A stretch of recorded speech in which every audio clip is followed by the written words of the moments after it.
3월 15일 화요일 시카고 윈TV 미주 한뉴스입니다. 우크라이나 블로드미르 젤렌스키 대통령은 오늘 우크라이나는 향후 나토에 가입을 하지 않을 것이라고 밝히면서 지금의 시련을 자력으로 주변 파트너와의 협력에 의해서 지켜나갈 것이라고 밝혔습니다. 러시아와 우크라이나의 나토 가입에 대한 반대의 정면으로 부딪히면서 전쟁으로까지 비화된 만큼 더 이상 무리한 가입을 추진하지 않을 것이라는 것을 공식화한 것입니다. 한편 바이든 대통령은 내주 나토 연합국과의 협력을 확인하기 위해 브뤼셀을 방문, 우크라이나 방어 체계와 관련한 구체적인 협력 방안을 논의할 예정입니다. 영국 내각은 만약 러시아가 한 발자국이라도 나토 연합국의 지역에 들어온다면 전쟁을 불사하겠다는 뜻을 밝혔습니다. 나토 연합국의 어느 한 나라의 영토에 침범할 경우에는 나토와의 전쟁이 불가피해질 것이라며 으름장을 놨습니다. 이런 발표는 러시아가 30개 나토 회원국 중 하나인 폴란드 국경 근처 15마일까지 진격했다는 소식이 나온 후 바로 나왔습니다. 폴란드의 외무부 또한 자국의 국경 근처까지 쳐들어온 것은 러시아의 침공이 매우 도발적인 것으로 간주되고 있다고 밝혔습니다. 마신 프리다즈 외무부 부총리는 이미 러시아 군대는 국경이 어디에 있는지 매우 잘 알고 있을 것이라며 이 국경은 폴란드와 우크라이나와의 접경일 뿐 아니라 나토국과 비나토국과의 경계를 의미하는 것이라고 강조했습니다. 러시아는 국제평화 유지엔 안전센터로 불리는 군대 복합단지에 30개의 로켓을 발사했으며 이로 인해 35명이 사망하고 134명이 부상당했다고 그는 덧붙였습니다. 또 푸틴 러시아 대통령은 전범으로서 책임을 지고 네덜란드 헤이그의 국제사법 재판소에 재판정에 서야 할 것이라고 말했습니다. 무고한 우크라이나 주민들을 무참히 살해하는 과정에서 병원뿐만 아니라 의료 관련 건물에 31번이나 폭격을 했다는 사실은 WHO에서도 자료화된 상태입니다. 우크라이나 측은 나토 측에 우크라이나 영공을 지나가지 못하게 하는 노플라이 존을 꾸준히 요구하고 있으나 바이든 대통령은 만약 노플라이 존을 설정할 경우 러시아와 나토 간의 전쟁, 더 나아가 핵전쟁까지 확산될 우려로 인해 이 요청을 거부하고 있는 상태입니다.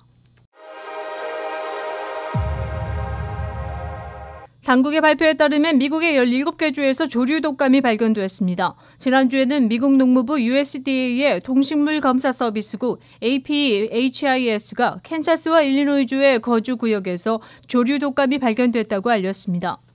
전염성이 높고 치명적인 조류 독감 변종은 현재 미주 다수 지역에서 가금류 농장과 일반 거주 지역에서 모두 발견됐습니다.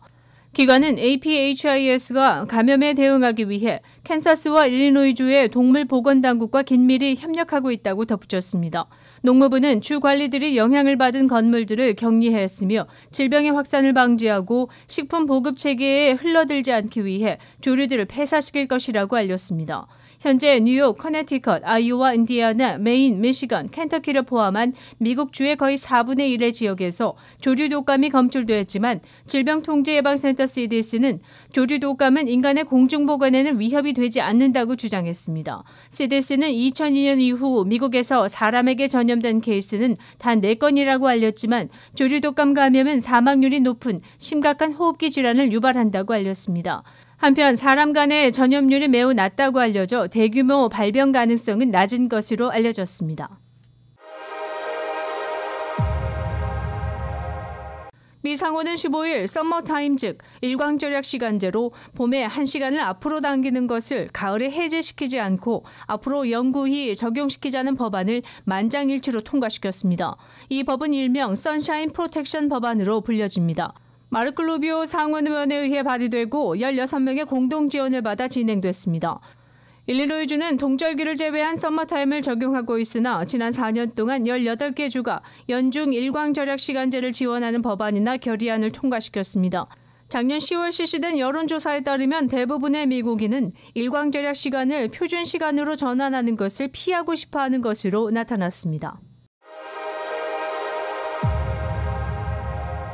포드사가 현재 진행되고 있는 반도체 부족 사태로 인해 일부 차량의 비필수 기능을 삭제한 후 차량을 인도하고 있다고 알려졌습니다. 포드사는 익스플로러 SUV는 뒷좌석에 온도 조절 장치가 부착돼 있지만 최근 알려진 바에 의하면 현재 이 기능을 삭제했다고 전했습니다.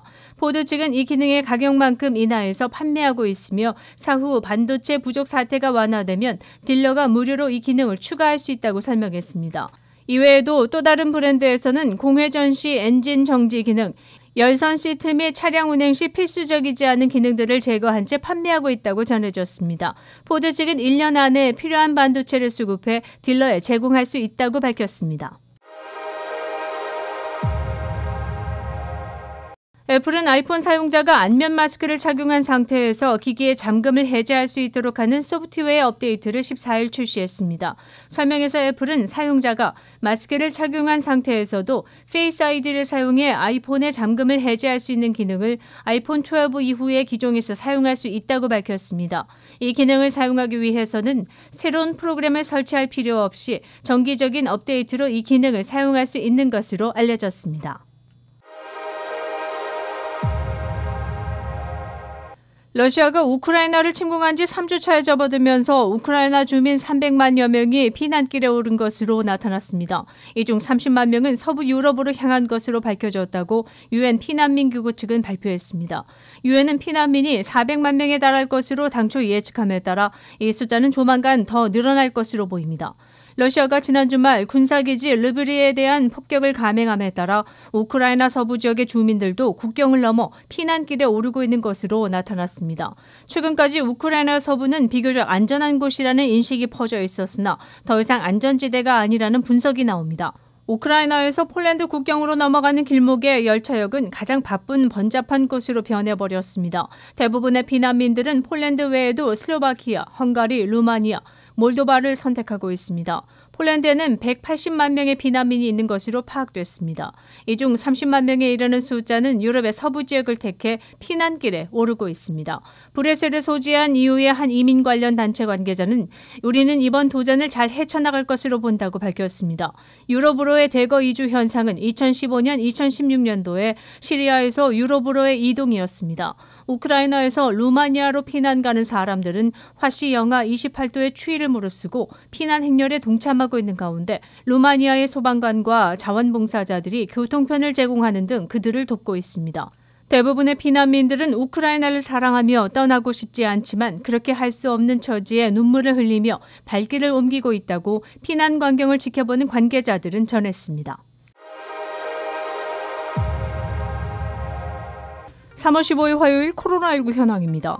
미 전 지역 신규 확진 17,420명, 신규 사망자 수는 326명이며 백신 완전 접종률은 65.8%입니다. 일리노이주 신규 확진 1,574명, 신규 사망자 수는 32명이며 백신 완전 접종률은 67.8%를 나타냈습니다.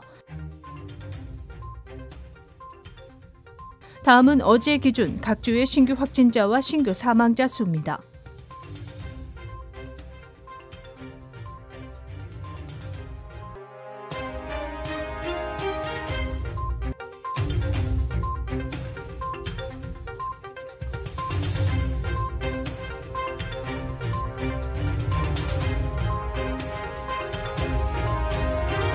코로나19 관련 자세한 내용은 시카고 토탈닷컴을 통해 다시 볼 수 있습니다.